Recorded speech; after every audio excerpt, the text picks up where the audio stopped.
दोस्तों, मेरा नाम रोहन है और मैं एक फोटोग्राफर हूं। आज मैं आपके साथ मेरे जीवन में घटी एक ऐसी घटना शेयर करने जा रहा हूं जिससे मैं चाहकर भी आज तक पीछा नहीं छोड़ा पाया। वो मेरी जिंदगी का सबसे बुरा दिन था और ये मैं ऐसे ही नहीं कह रहा हूं, बल्कि उसके पीछे एक बहुत ही दिलचस्प और भयानक कहानी है। रोहन कहने को तो आज एक बड़ा आर्टिस्टिक नाम है, पर सच कहूं तो वो उस वक्त दिल्ली की भीड़ में गुम एक नए स्ट्रगलर का नाम था। मैं पूरी तरह से कर्ज में डूबा था और मेरे कैमरे के लेंस पर धूल जम चुकी थी। इसी के साथ साथ मेरे सपनों को भी नाउम्मीदी की एक मोटी चादर ने ढक लिया था। जिस क्लाइंट के प्रोजेक्ट पर मैंने पिछले 6 महीने लगाए थे, उसने भी एक झटके में मेरा काम रिजेक्ट कर दिया था। वो कुर्सी पर बैठे बैठे बड़े आराम से बोला था, इसमें वो बात नहीं है रोहन, जैसे वो मेरे काम को नहीं बल्कि मेरे वजूद को खारिज कर रहा हो। उसी रात मैं अपनी पुरानी मारुति 800 में दिल्ली से हरियाणा की तरफ जाने वाले एक सुनसान हाईवे पर था।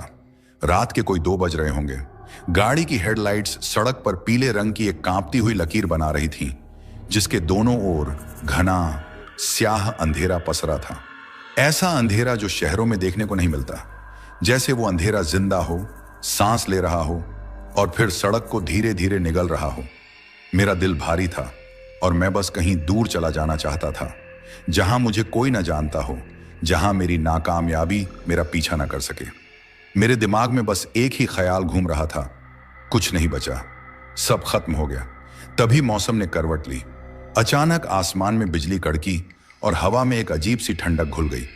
कुछ ही पलों में आसमान से बूंदें गिरने लगीं और फिर देखते ही देखते मूसलाधार बारिश शुरू हो गई। ये कोई मामूली बारिश नहीं थी। ऐसा लग रहा था जैसे आसमान फट पड़ा हो। गाड़ी के वाइपर अपनी पूरी रफ्तार से चल रहे थे, लेकिन शीशे पर पानी की मोटी चादर के आगे बेबस थे। सड़क दिखनी बिल्कुल बंद हो चुकी थी और ठीक उसी वक्त मेरी गाड़ी ने एक आखिरी हिचकी ली और बंद पड़ गई। अचानक इंजन से एक अजीब सी घरघराहट की आवाज आई और फिर खामोशी छा गई। वहां बस बारिश की कान फाड़ देने वाली आवाज थी और मेरी गाड़ी, जो अब सड़क के बीचों बीच खड़ी एक लोहे का बेजान डिब्बा बन चुकी थी। मैंने कई बार चाबी घुमाई पर कुछ नहीं हुआ। गुस्से और बेबसी में मैंने स्टीयरिंग व्हील पर जोर से मुक्का मारा। गाड़ी की हेडलाइट्स की रोशनी जहां तक जा रही थी, वहां मुझे सड़क के किनारे एक अजीब सी चीज नजर आई। वो एक विशाल पुराना बरगद का पेड़ था, लेकिन वो कोई आम पेड़ नहीं लग रहा था। वो बिल्कुल एक दैत्य जैसा दिख रहा था, जिसकी सैकड़ों जटाएं सांप की तरह जमीन में धंस रही थी और जिसकी टहनियां किसी कंकाल की उंगलियों की तरह आसमान की तरफ उठी हुई थी। वो पेड़ उस तूफान के बीच ऐसे खड़ा था जैसे उसे कोई फर्क ही न पड़ रहा हो, बल्कि ऐसा मालूम हो रहा था जैसे वो तूफान उसी पेड़ से निकल रहा हो, जैसे वो पेड़ ही उस कहर का केंद्र था। ऐसा लग रहा था जैसे उस पेड़ में कुछ था, कुछ बहुत पुराना, बहुत ताकतवर। मैं अपनी किस्मत को कोसता हुआ चुपचाप गाड़ी में बैठा था कि तभी मेरी नजर उस पेड़ के नीचे खड़ी एक परछाई पर पड़ी। वो कोई औरत थी। वो उस विशाल पेड़ के तने से टिककर खड़ी थी और अजीब बात यह थी कि वो बिल्कुल सूखी थी। इस पागल कर देने वाली तूफानी बारिश में जहां हर चीज भीग रही थी, वहीं उसके ऊपर पानी की एक बूंद भी नहीं थी, जैसे बारिश उससे डरकर अपना रास्ता बदल रही हो। मेरी गाड़ी से निकलने की हिम्मत नहीं हुई, लेकिन मेरे अंदर का फोटोग्राफर जाग चुका था। यह कैसा मंजर था? एक भयानक तूफान, एक दैत्याकार पेड़ और उसके नीचे खड़ी एक रहस्यमयी औरत। मैंने गाड़ी का दरवाजा खोला और बारिश की मोटी मोटी बूंदों को झेलता हुआ उस औरत की तरफ बढ़ा। जैसे जैसे मैं उसके करीब जा रहा था, वैसे वैसे उसका चेहरा भी साफ होता जा रहा था। वो काफी खूबसूरत थी। नहीं, खूबसूरत शब्द उसके लिए बहुत छोटा था। उसकी सुंदरता इस दुनिया की नहीं लगती थी। तराशा हुआ चेहरा, बड़ी बड़ी गहरी आंखें जिनमें जैसे रात का सारा अंधेरा सिमट आया हो, और होंठ ऐसे जैसे किसी ने गुलाब की पंखुड़ियों को तराश कर बनाया हो। उसने बस एक साधारण सी साड़ी पहन रखी थी, लेकिन उस पर भी वो किसी रानी जैसी लग रही थी। उसकी आंखों में न कोई डर था, न कोई हैरानी, बस एक अजीब सी शांति और ठहराव था। उसके करीब पहुंचते ही मैंने बारिश के उस शोर में चिल्लाकर पूछा, आप ठीक हैं? उसने मेरी बात का जवाब बस धीरे से सिर हिलाकर दिया और फिर उसकी नजरें मुझ पर टिक गईं। मुझे ऐसा महसूस हुआ जैसे वो मुझे नहीं, मेरे अंदर झांक रही हो। मैंने फिर से कहा, मेरी गाड़ी खराब हो गई है, आप यहां अकेली इस तूफान में? उसने कहा, मैं अकेली नहीं हूं। उसकी आवाज किसी मीठे साज की तरह लग रही थी, मुलायम, गहरी और नशीली सी। उसने आगे कहा, यह पेड़ ही मेरा घर है। उसकी बात सुनकर मेरे रोंगटे खड़े हो गए, लेकिन उसकी आंखों में कुछ ऐसा था कि मैं उससे बिल्कुल डरा नहीं। जैसे उसकी आंखों में एक अजीब सा खिंचाव था, एक अजीब सी कशिश। मैंने हिम्मत करके फिर से कहा, देखिए, यहां रुकना ठीक नहीं है। अगर आप चाहें तो मैं आपको कहीं छोड़ सकता हूं जब यह तूफान थम जाएगा और मेरी गाड़ी। उसने मेरी बात काटते हुए कहा, तुम्हारी गाड़ी अब ठीक हो जाएगी। और जैसे ही उसने ये कहा, वैसे ही मेरी गाड़ी की हेडलाइट्स फिर से जल उठी और मुझे इंजन के स्टार्ट होने की आवाज सुनाई दी। मैं हैरान रह गया, यह नामुमकिन था। मैंने पलटकर गाड़ी को देखा और फिर उसे। उसके चेहरे पर वही शांत मुस्कान तैर रही थी। फिर उसने कहा, चलिए, और मेरी तरफ एक कदम बढ़ाया। वो बारिश से बाहर निकली और एक पल में पूरी तरह भीग गई। अब वो एक आम लड़की लग रही थी जो किसी तूफान में फंस गई हो। अब मेरा सारा शक, सारा डर जैसे धुल चुका था। मुझे लगा शायद मैंने अंधेरे और थकान में कुछ ज्यादा ही सोच लिया था। मैंने उसे गाड़ी में बैठने का इशारा किया तो वो बिना कुछ कहे चुपचाप आकर मेरे बगल वाली सीट पर बैठ गई। उसके शरीर से एक अजीब सी भीनी भीनी खुशबू आ रही थी, जैसे बारिश में भीगी मिट्टी से किसी जंगली फूल की महक मिल गई हो। मैंने उससे गाड़ी चलाते हुए पूछा, नाम क्या है आपका? उसने धीरे से कहा, माया। मैंने कहा, मैं रोहन। उस रात माया मेरी गाड़ी में ही नहीं बल्कि मेरी जिंदगी में भी आकर बैठ गई थी। और मुझे इस बात का जरा भी अंदाजा नहीं था कि उस रात हाईवे पर मेरी गाड़ी नहीं बल्कि मेरी किस्मत खराब हुई थी, या फिर शायद जरूरत से ज्यादा ही अच्छी हो गई थी। दिल्ली वापस आकर जैसे मेरी दुनिया ही बदल गई। माया मेरी जिंदगी का हिस्सा बन गई थी। वो मेरे छोटे से फ्लैट में ऐसे घुल मिल गई जैसे हमेशा से वहीं रहती हो।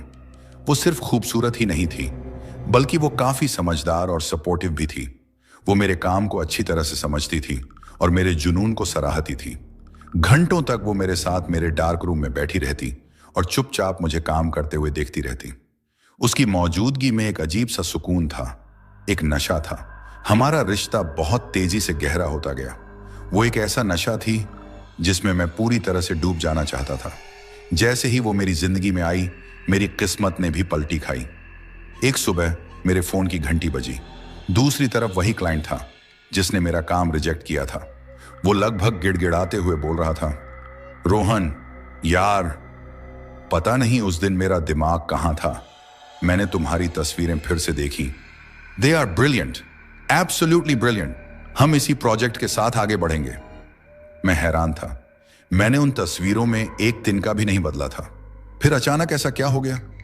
जब मैंने ये बात माया को बताई तो वो बस धीरे से मुस्कुराते हुए बोली, मैंने कहा था ना कि तुम्हें अपनी कीमत का अंदाजा नहीं है।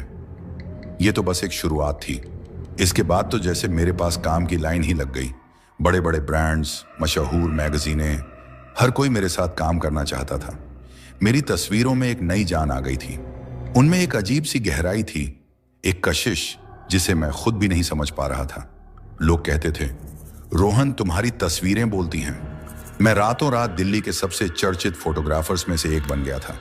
मेरा बैंक अकाउंट जो कल तक खाली था अब भरता जा रहा था। मैं अजेय महसूस कर रहा था और इस सब के पीछे माया थी, मेरी प्रेरणा और मेरी खुशकिस्मती। एक दिन जब मैं घर आया तो मैं बहुत खुश था। मुझे एक बहुत बड़े फोटोग्राफी अवार्ड के लिए नॉमिनेट किया गया था। यह मेरे करियर की सबसे बड़ी उपलब्धि थी। मेरे साथ फाइनल नॉमिनेशन में एक और फोटोग्राफर था जिसका नाम विक्रम था। विक्रम बहुत टैलेंटेड था लेकिन उतना ही घमंडी भी। इंडस्ट्री में हम दोनों को एक दूसरे का सबसे बड़ा कॉम्पिटिटर माना जाता था।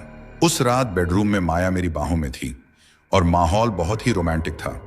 तभी उसने मेरे बालों में उंगलियां फिराते हुए कहा, तुम ये अवार्ड जरूर जीतोगे रोहन। मैंने कहा, कह नहीं सकता माया, विक्रम का काम भी बहुत अच्छा है। इस पर उसने कहा, मुझे तुम पर यकीन है, और फिर एक पल रुककर बोली, मेरे लिए एक काम करोगे? मैंने उसकी आंखों में देखते हुए कहा, तुम्हारे लिए कुछ भी करूंगा माया। तब वो किसी बच्चे की तरह चहकते हुए बोली, मुझे एक तोहफा चाहिए। मुझे विक्रम का वो विंटेज लाइट मीटर चाहिए, वो जो हमेशा अपने गले में लटकाए रखता है। मैं थोड़ा चौंका। ये कैसी अजीब सी फरमाइश थी? मैंने पूछा, उसका लाइट मीटर? आखिर वो क्यों चाहिए? वो मुस्कुराते हुए बोली, बस ऐसे ही, मुझे पुरानी चीजें पसंद हैं और वो चीज उसके बहुत करीब है ना? जब तुम जीतोगे तो ये तुम्हारी जीत की निशानी होगी। ला दोगे ना मेरे लिए? उसकी आवाज में और उसकी आंखों में ऐसा जादू था कि मैं मना नहीं कर सका। मुझे ये थोड़ा अजीब लगा, लेकिन प्यार में इंसान क्या क्या नहीं करता। मैंने इसे उसकी एक बचकानी प्यारी सी जिद समझ लिया।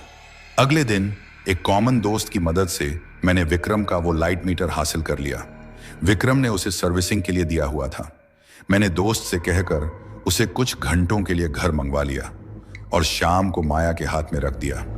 उसे देखकर माया की आंखों में एक अजीब सी चमक आ गई। उसने उस मीटर को ऐसे पकड़ा जैसे वो कोई बेशकीमती खजाना हो। उसने उसे चूमा और अपनी अलमारी में रख दिया। उस रात वो बहुत खुश थी और उसकी खुशी में मैं अपनी सारी शंकाएं भूल गया। फिर 3 दिन बाद एक खबर आई। विक्रम पहाड़ों में एक आउटडोर शूट पर था। तभी अचानक मौसम खराब हो गया और बिजली कड़की। एक अजीब सा फ्रीक एक्सीडेंट हुआ। उसके कैमरे के इक्विपमेंट में कहीं से कोई इलेक्ट्रिकल सर्ज हुआ और एक तेज झटका सीधे उसके लाइट मीटर से होता हुआ उसकी आंखों तक पहुंचा। डॉक्टरों ने कहा कि उसकी आंखों के रेटिना बुरी तरह जल गए हैं। वो अब कभी दोबारा देख नहीं पाएगा। एक झटके में देश के सबसे होनहार फोटोग्राफर्स में से एक का करियर खत्म हो गया। यह खबर सुनकर मेरा दिल बैठ गया। मेरे कानों में माया के शब्द गूंज रहे थे, वो चीज उसके बहुत करीब है ना? मेरे हाथ कांपने लगे। ये सिर्फ एक इत्तेफाक नहीं हो सकता। लेकिन मेरा दिमाग इस बात को मानने के लिए तैयार नहीं था।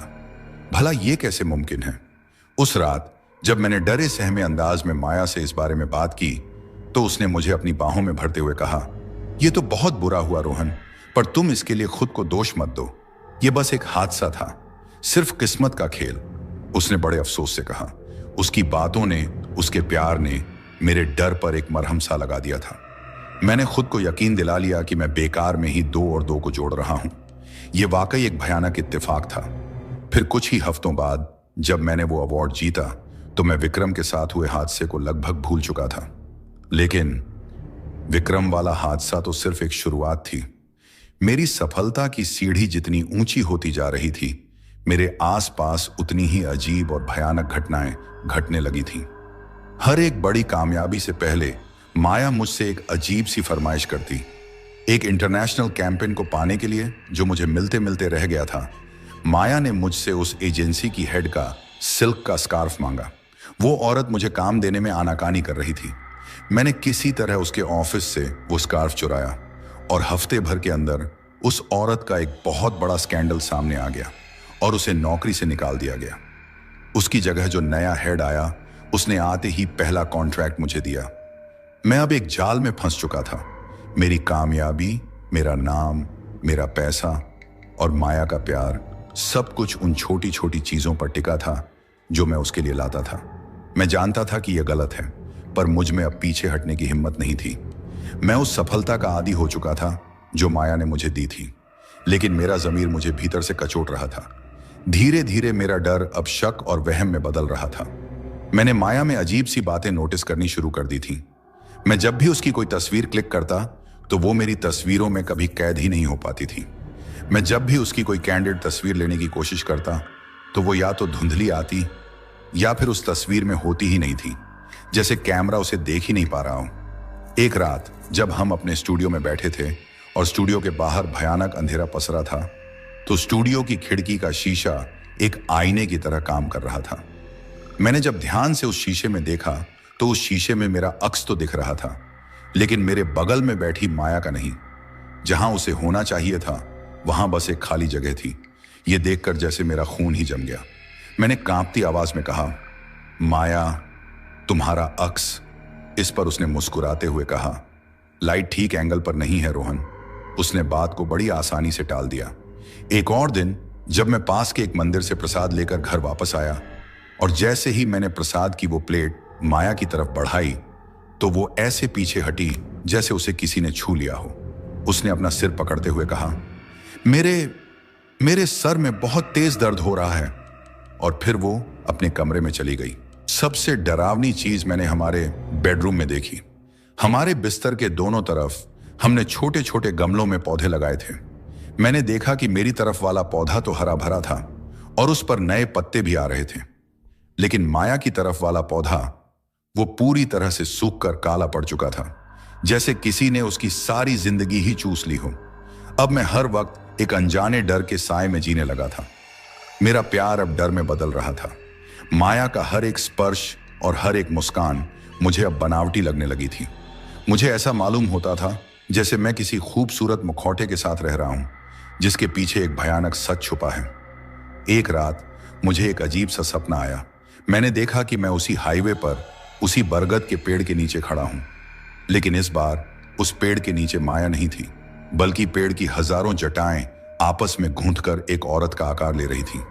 वो आकार तो माया का था, लेकिन उसका चेहरा किसी भयानक दर्द में चीखती हुई किसी आत्मा का था। उसका मुंह खुला था, लेकिन कोई आवाज नहीं आ रही थी। वो पेड़ की जड़ों में पूरी तरह से जकड़ी हुई थी और उसकी आंखें मुझे घूर रही थीं। मैं पसीने में लथपथ हांफता हुआ उठा। मेरा दिल जोर जोर से धड़क रहा था। अब मुझसे और बर्दाश्त नहीं हो रहा था। अब मुझे किसी भी हालत में माया का सच जानना था। अगली सुबह मैंने माया से झूठ कहा कि मुझे एक असाइनमेंट के लिए शहर से बाहर जाना है। मैं अपनी गाड़ी में बैठा और उसी हाईवे की तरफ चल पड़ा। मेरा दिल बुरी तरह से घबरा रहा था, लेकिन मेरे कदम रुक नहीं रहे थे। घंटों की ड्राइविंग के बाद मैं उसी जगह पहुंचा जहां पर वो विशाल बरगद का पेड़ खड़ा था। दिन की रोशनी में भी वो बरगद का पेड़ काफी डरावना लग रहा था। उसकी छाया दूर दूर तक फैली हुई थी।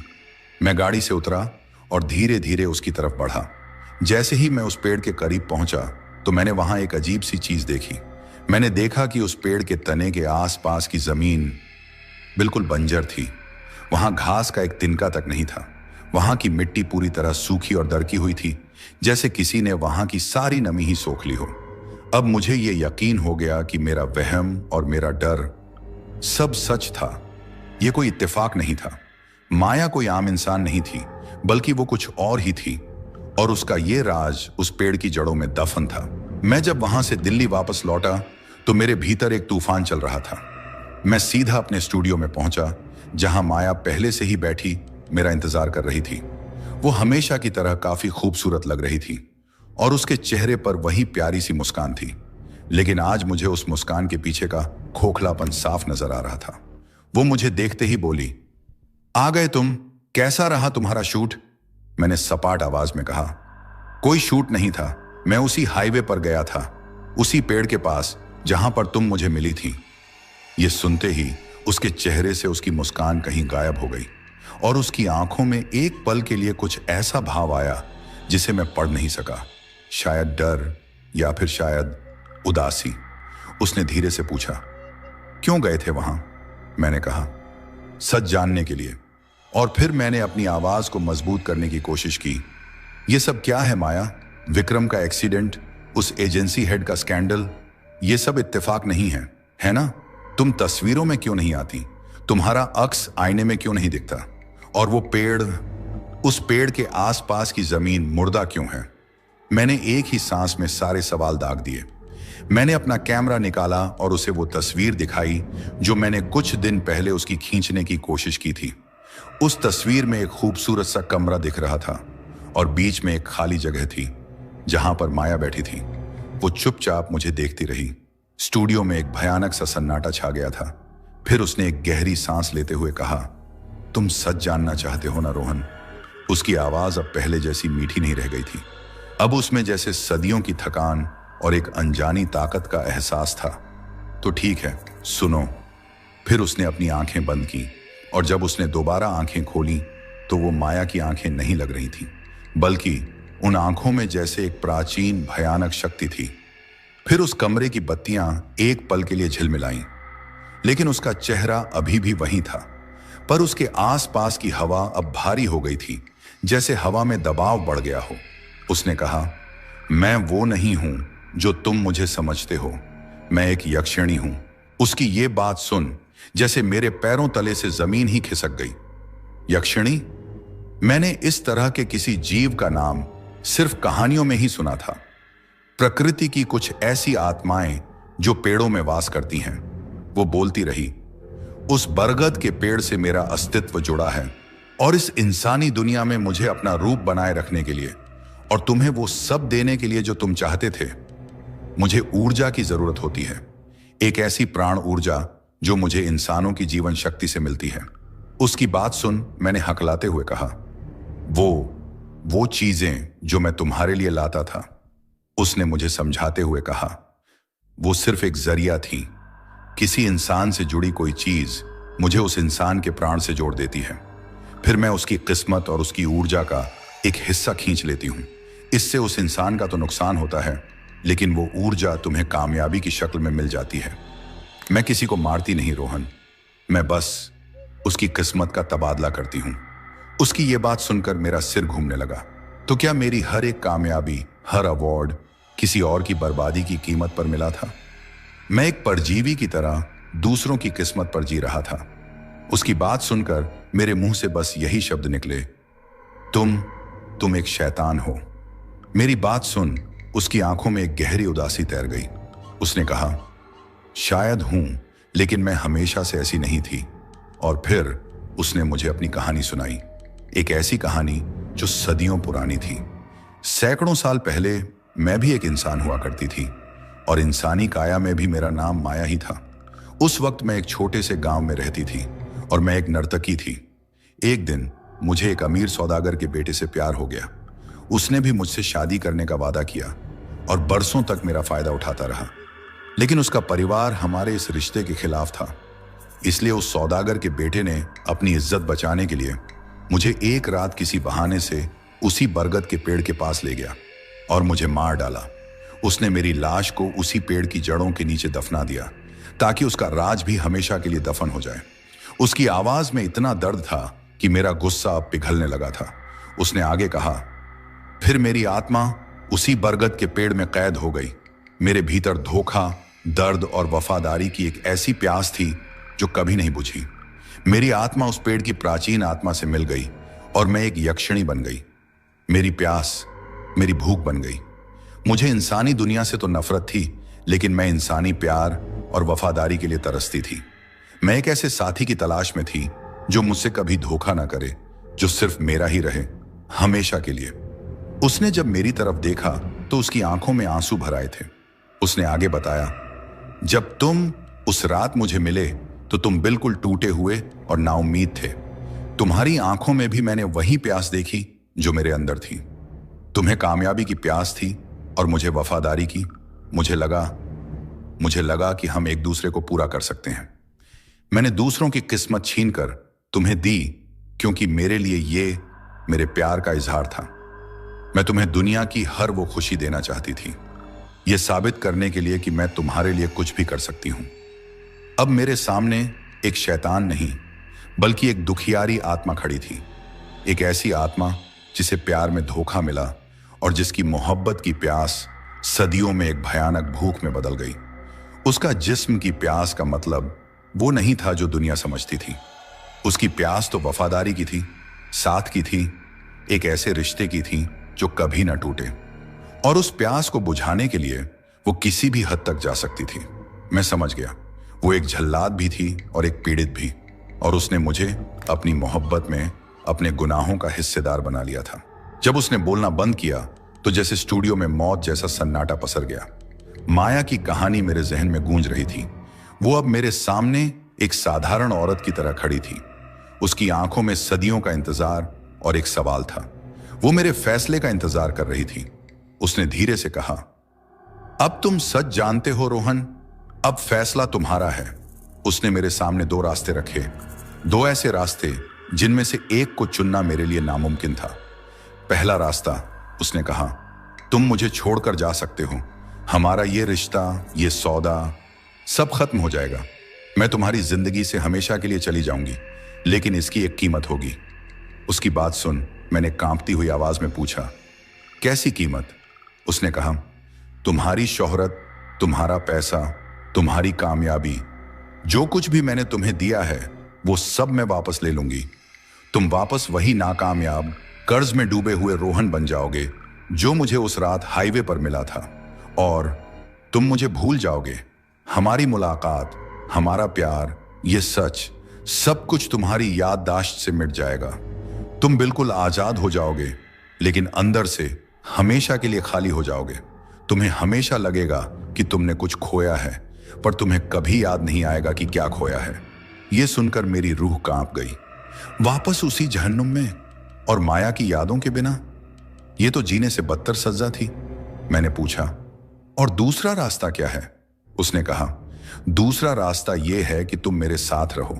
तुम मुझे वैसे ही अपना लो जैसी मैं हूं, मेरे इसी सच के साथ। तुम मेरे साथी बन जाओ। तुम्हारी कामयाबी हमेशा तुम्हारे साथ रहेगी, मैं भी हमेशा तुम्हारे साथ रहूंगी। हम दोनों हमेशा साथ रहेंगे। मैं तुम्हें कभी बूढ़ा नहीं होने दूंगी। मैं तुम्हें दुनिया की हर खुशी दूंगी। बस तुम्हें इस सिलसिले में मेरा साथ देना होगा। जैसे उसकी आंखों में उम्मीद की एक किरण जाग गई थी। उसका मतलब साफ था, मुझे उसके गुनाहों का साथी बनना होगा। अपनी कामयाबी की कीमत दूसरों की बर्बादी से चुकानी होगी, हमेशा के लिए। मुझे अपना ज़मीर और अपनी रूह उसे बेचनी होगी। अब मेरे सामने मेरी जिंदगी का सबसे बड़ा और कठिन फैसला था। एक तरफ गुमनामी और आज़ादी थी, तो दूसरी तरफ शोहरत और प्यार की कैद। एक तरफ मेरा ज़मीर था, तो दूसरी तरफ माया। मैंने जब अपनी आंखें बंद की तो मेरे सामने मेरा पुराना और टूटा हुआ फ्लैट आया। मेरे सर पर कर्ज का बोझ था और लोग मुझे ताने दे रहे थे।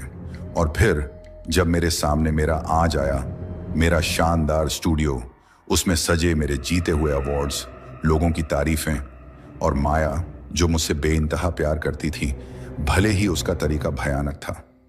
मैंने अपनी जिंदगी से बस इतना ही तो चाहा था, कामयाबी, प्यार, और आज मेरे पास ये दोनों थे। क्या मैं इन्हें खो सकता था?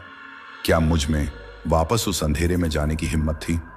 मैंने अपनी आंखें खोली और माया की आंखों में देखते हुए कहा, मैं तुम्हारे बिना नहीं रह सकता माया, मैं तुम्हारे साथ रहूंगा।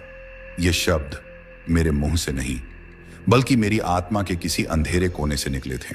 आज 10 साल बीत चुके हैं उस बात को। मैं दुनिया का सबसे मशहूर फोटोग्राफर बन चुका हूं। मेरा काम म्यूजियम में लगता है, मेरी किताबें बेस्ट सेलर हैं। मैं एक आलीशान पेंट हाउस में रहता हूं, जिसकी दीवारों पर मेरी खींची हुई तस्वीरें लगी हैं। मैं अब 40 का हो गया हूं। मेरे बालों में चांदी की लकीरें दिखने लगी हैं, लेकिन मेरे चेहरे पर एक अजीब सी ठंडक और खालीपन है जो अब कभी नहीं भरता। मैं अपने स्टूडियो में बैठा हूं, जो किसी साइंस फिक्शन फिल्म के सेट जैसा लगता है। मेरे हाथ में एक छोटा सा, खूबसूरती से पैक किया हुआ डिब्बा है। मैं उसे बहुत ध्यान से रैप कर रहा हूं। डिब्बे के अंदर एक बच्चे की चांदी की खनखनी है। ये मेरे अगले गिफ्ट की तैयारी है। मेरा अगला शिकार एक बिजनेस टाइकून है, जो मेरे एक बहुत बड़े प्रोजेक्ट के रास्ते में आ रहा है। ये खनखनी उसके पोते की है। तभी दरवाजा खुलता है और माया अंदर आती है। वो आज भी वैसी ही दिखती है जैसी मुझे उस रात मिली थी, वैसी ही जवान और वैसी ही दिलकश, क्योंकि समय का उस पर कोई असर नहीं होता। वो मेरे पास आती है और मेरे होंठों पर एक गहरा चुंबन देती है।